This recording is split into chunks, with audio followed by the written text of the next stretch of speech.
Bonsoir Alma Dufour. Bonsoir. Merci d'être avec nous, députée sortante NUPES de Seine-Maritime, candidate Nouveau Front Populaire à votre réélection. Alma Dufour, on vient d'entendre justement Manon Aubry être fière justement de Raphaël Arnault qui fait partie de ce regroupement, entre ce rassemblement entre les différents partis politiques de gauche. Quel est votre point de vue justement sur le cas Raphaël Arnault qui, rappelons-le, est quelqu'un d'un mouvement qui s'appelle la Jeune Garde et qui se trouve être signalé 3 fois fiché S?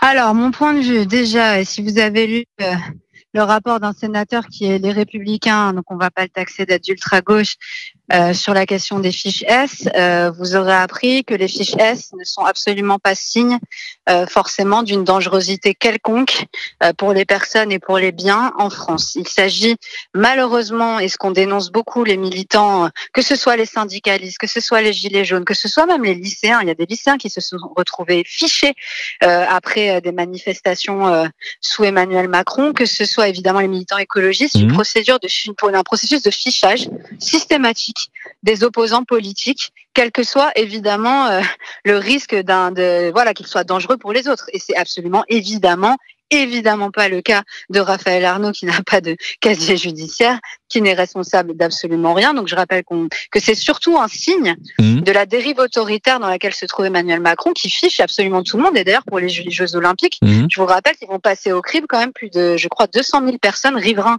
des installations sportives pour savoir s'ils seraient susceptibles de faire des manifestations. En gros, on en est là. Donc ça, c'est la première chose. La deuxième chose, vu qu'on a quand même malheureusement vécu d'effroyables attentats récemment, dont l'assassinat terrible de Dominique Bernard par quelqu'un qui a été surveillé, qui a été fiché S et qui devait être surveillé par les renseignements, on peut aussi se poser la question de la politique de sécurité si on commence à ficher tout et n'importe qui et qu'on ne concentre pas les efforts sur les gens qui sont véritablement dangereux et notamment inspirés par des mouvements terroristes. Je note. Donc voilà, tout ça pour moi est un terrible. Sur le cas honnêtement, c'est un de Raphaël Arnault. Oui, pardon. Je note votre point de vue sur le cas de Raphaël Arnault. Je voudrais qu'on en vienne à ce viol à Courbevoie d'une enfant de 12 ans par d'autres agresseurs qui ont 12 et 13 ans, avec l'antisémitisme qui revient dans la campagne législative. Alma Dufour, votre réaction? Ma réaction, que j'ai été épouvantablement choquée quand j'ai appris ça. Je suis effondrée. Évidemment, j'exprime toute ma solidarité à cette jeune fille et évidemment à sa famille, à toute la communauté juive de France, encore une fois. Nous n'avons cessé de le répéter depuis des mois et des mois et des mois. Il ne faut pas instrumentaliser ce conflit, il ne faut pas l'importer, il ne faut pas en faire une guerre de religion. Il faut rappeler que ce qui se passe à Gaza notamment est une guerre coloniale et que les gens en France n'ont rien à voir. Vous dites que ce viol s'est produit parce qu'il y a eu une instrumentalisation du conflit ?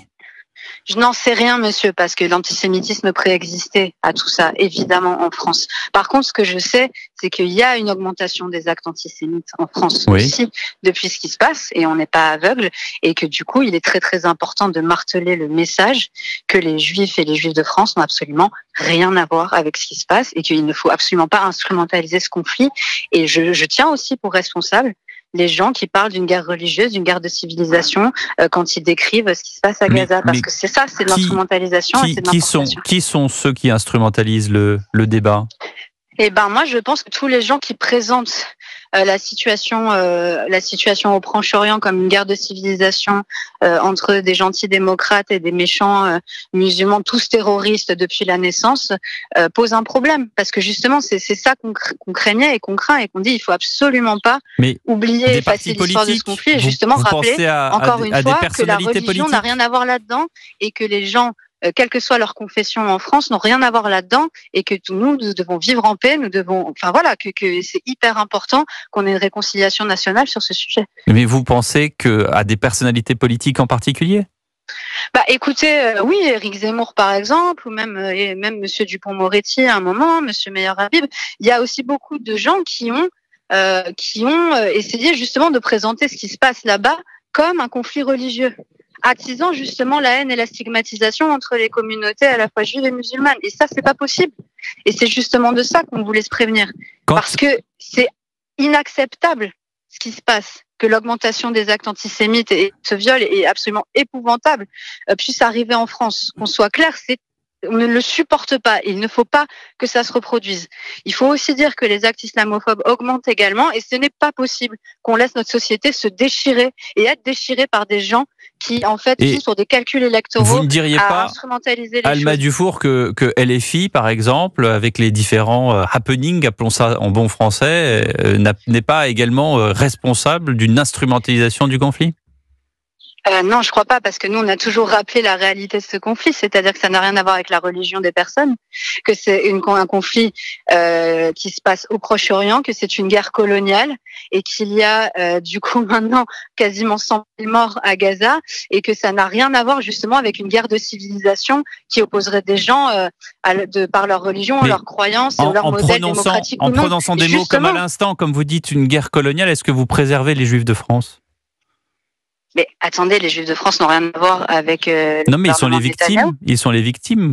Ils sont les victimes. Vous avez vu cette jeune fille de 12 ans, elle a été violée parce qu'elle était juive.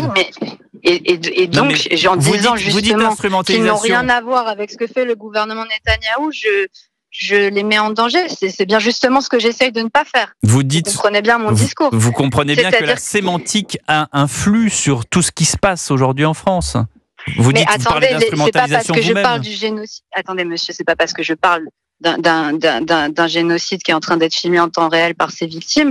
C'est pas parce que j'en parle que les gens n'ont pas la conscience qu'il existe. Justement, nous, notre rôle, c'est de dire que ce n'est pas un problème de religion, que les personnes juives n'ont absolument rien à voir avec ce que fait le gouvernement Netanyahou et qu'il faut stopper le gouvernement Netanyahou. Alma Dufour, en quoi, justement, vous comprenez bien la sincérité de mon propos, c'est que je ne veux absolument pas que les actes antisémites se perpétuent et continuent dans notre pays. C'est bien noté, Alma Dufour. Vous avez bien noté aussi que à l'époque, quand il y a eu ce débat entre Jordan Bardella et Gabriel Attal, certains d'entre vous, notamment à LFI, voulaient également qu'il y ait un débat avec Jean-Luc Mélenchon. Là, en l'occurrence, TF1 vient d'annoncer un débat entre Gabriel Attal, Manuel Bompard et Jordan Bardella. Est-ce que vous allez regarder ce débat et qu'est-ce que vous en attendez ?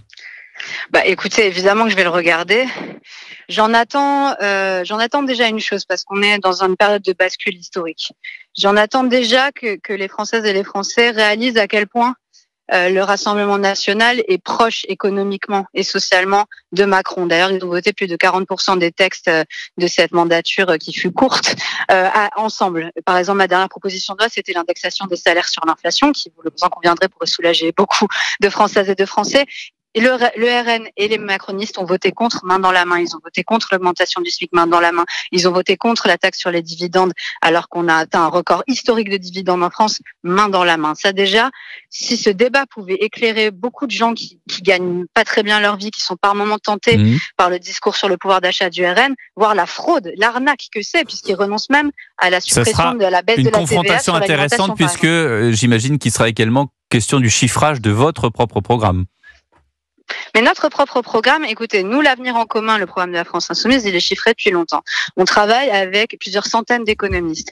Il n'y a pas un économiste sérieux qui valide le programme du Rassemblement national, alors que nous, on a des soutiens comme Thomas Piketty, qui est un prix Nobel. Excusez-moi. La question, c'est qu'évidemment, comme on fait l'union de la gauche dans une période, en une semaine, évidemment, et qu'on n'impose pas notre programme et qu'on le rediscute, il faut ajuster les chiffrages, puisqu'on ajuste aussi les mesures. Mais ça ne veut pas dire qu'il est moins sérieux que les autres. Au contraire, et quant au bilan d'Emmanuel Macron, qui est le président qui a le plus endetté la France, qui s'est planté de 10 milliards sur le déficit, excusez-moi, on n'a pas de leçon à recevoir de sérieux de ce côté-là non plus. Eh bien, nous suivrons ça avec attention. En tout cas, merci beaucoup Alma Dufour d'avoir été disponible et d'avoir dit oui à notre invitation sur Europe 1.